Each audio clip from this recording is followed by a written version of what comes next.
All right, welcome to Your Time, Your Money, the show where your time is just as valuable as your money, and we know that. Welcome, Adam.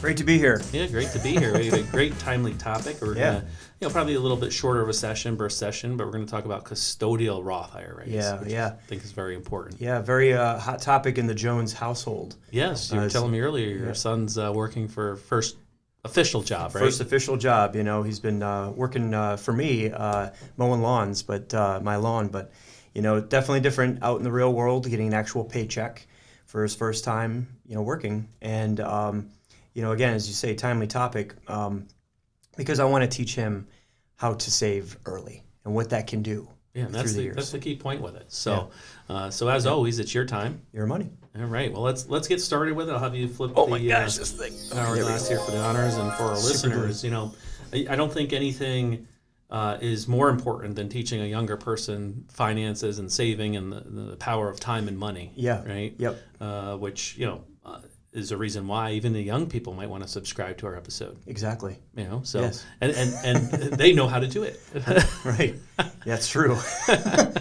Which is a good thing. So let's get started. We picked this topic, kind of micro focused on a Roth IRA and a specific part of the Roth IRA and doing it for a custodial account. Right. And and really the benefits of it. Right. The first benefit is tax deferral over a lengthy period of time. Yeah.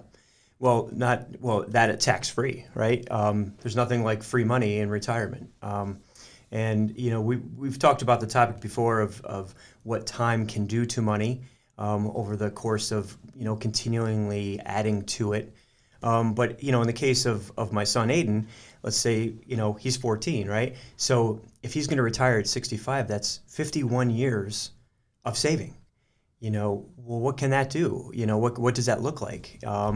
And just doing simple numbers of today, where if the contribution limits remained as they are for the next 51 years, which they won't, but they'll go up probably. But so currently, the Roth IRA contributions in general, $6,500 is the max amount for anybody that's 50 years or younger, $7,500 for anybody that's 50 years and older. So using those numbers over the course of 51 years.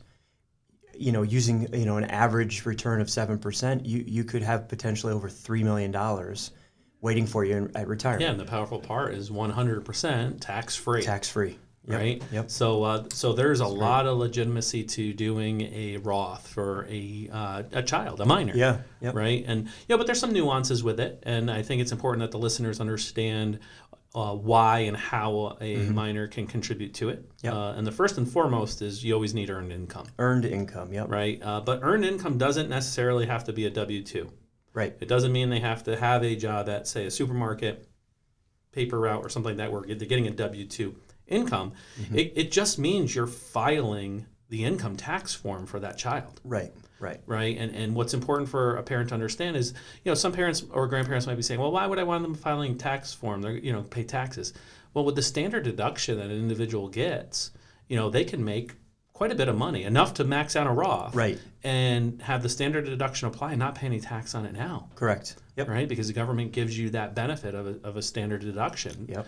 And so when I'm saying not a W-2, it could be maybe they have the lawn mowing business. Right. Maybe they're selling lemonade or whatever it might be.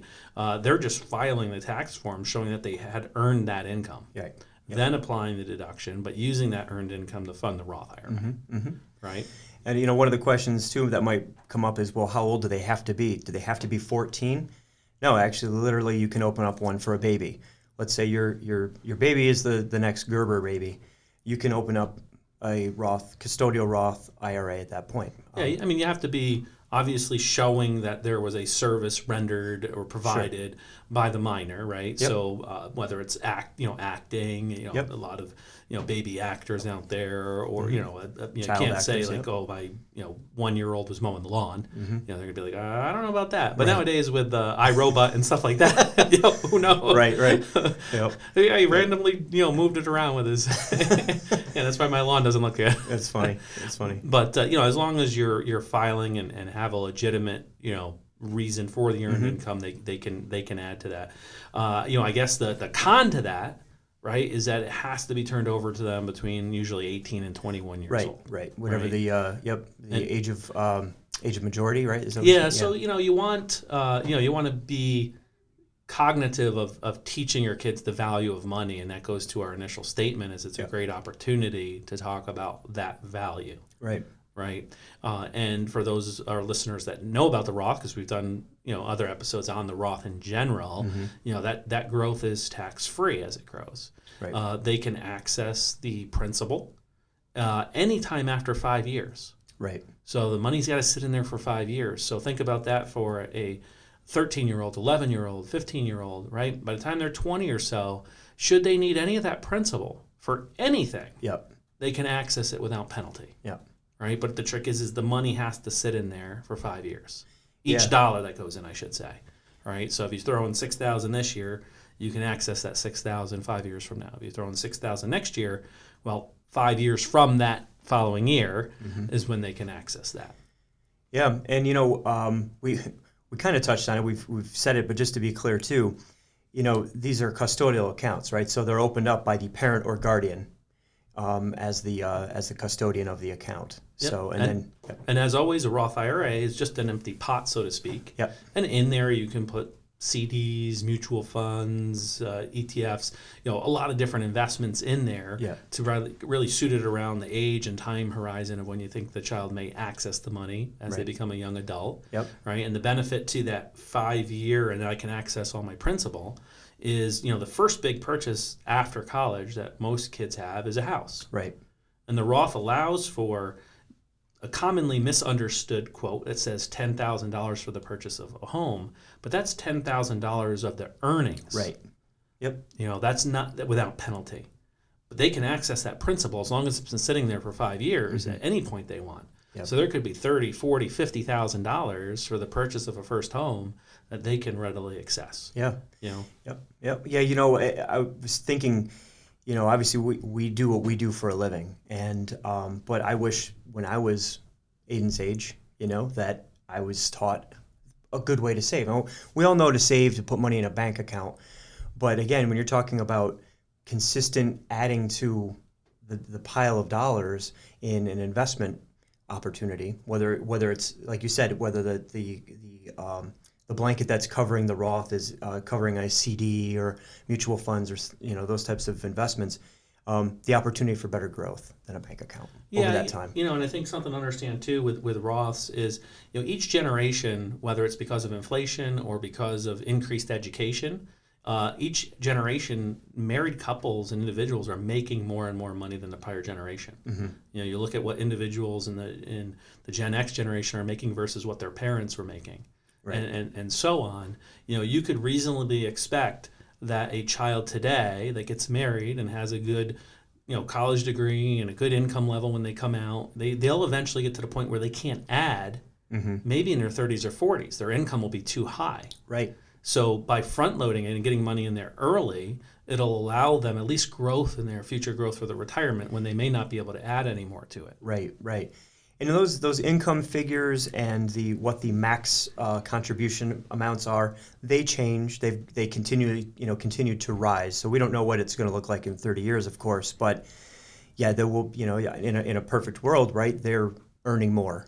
And if for some reason they change the rules and laws on a Roth IRA and limit the contributions that can go in or the time frame or whatever, there's money in there already. And usually that'll be grandfathered and stay in there. We don't know for certain, but usually if something's in a program, they'll change the future contributions to the program, not the money that's in the program.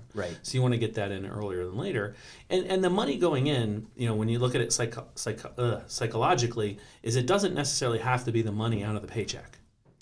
If a child earns $6,000, but they've spent it on other things, you can gift the child $6,000, and they can put that money in. They just have to file the tax return and show the $6,000. You know what I mean? So it technically doesn't have to be their money because it's classified as money coming in. Who's not to say that they wouldn't have spent the $6,000 you gave them and the money they put away, Right. was what they put away. Right. So, from a gifting standpoint, maybe a grandparent wants to add money each year, and as long as you're showing that earned income, you can funnel it over towards the Roth for them. Yep. And you got to be careful because it's got to be, in the tax year, obviously they have till April 15th of the prior year to put in. Mm-hmm. So, this year we've already passed that date. Yep. We could have put in for last year and this year. But, next year comes around, we can put in another 6 as Right. well, or whatever that limit Yeah. is in there. Yep. As far as other things, major medical expenses, college expenses to an extent they can get to. Plus, remember, that principal, as long as it's been in there 5 years, they can access that. Right. Right. So, just the principal alone, even with no growth, could be 30, 40, 50,000 they can access. What's and again, we said it earlier and right at the beginning, right? But what's great about the account in general is the whole benefit of a Roth, right? Is it goes in post tax, but it grows tax free. It's distributed tax free and goes to your beneficiary tax free. So if something happens, your beneficiary is receiving tax free. And let's even just reiterate that post tax phrase that you said. For a minor who doesn't make a lot of money, Mm-hmm. their standard deduction covering their income, there may not have been any dollars paid for Uncle Sam for taxes. Yeah. It may have all went in there, yes, technically post-tax, but with no tax being paid on it. Right. And everything it earns over the rest of their life is then tax-free. Yeah. All right, that's a very, beautiful thing. Yeah, that's a very powerful thing. It is to be able to put money away and never pay tax on it, right. even when you pass it to your kids, perhaps. Yeah. Depending on obviously estate tax laws and what Sure, have you. Sure. But any other things that you want to bring up about the custodial Roth while we have listeners tuned in? Well, like I said, it's first of all, it's amazing to me as we're sitting here talking. So, my youngest made this mug for me when, or my oldest rather, who's now 14, going to work, and that costs $6,000. That's right. That you can add to the So, it's just funny to see how fast time goes. But again, I think teaching, the kids coming up how to save and what it can do for their future. Yeah, it's really the golden opportunity to chat with them about finance and the importance. And as they see those accounts grow and they see the investments perform, hopefully that spurs them on to save more. Right. By the time they get, to a full income coming in. And heck, there's even kids now that do online gaming that make more than their parents in some cases, or whatever it might be. So as always, a very important topic, and for parents or grandparents listening, really take a hard look at what type of business maybe the kids or grandkids are doing or can do to maybe funnel money to a Roth IRA. So, and as always, the Essley Group can help you out with that. So if you have questions, you can reach us at 43 British American Boulevard in Latham, 12110. But the best way is probably the phone instead of just swinging by or writing an old-fashioned letter. and that's at 844-444-YTYM for Your Time, Your Money. You can find us at yourtimeyourmoney.net for your net worth, and that's a link to our team page. Or you can shoot us an email as well to what's the actual group account now? You have a group account, right? The Essley Group at CeteraIS.com. The Essley Group at CeteraIS for investmentservices.com is another way that you can send in. And as always, send in your suggestions for other episodes and things you want us to cover. Questions that you might have. And most importantly, subscribe and share on social media so that we can get the word out there. Right. Once again, it's your time. Your money.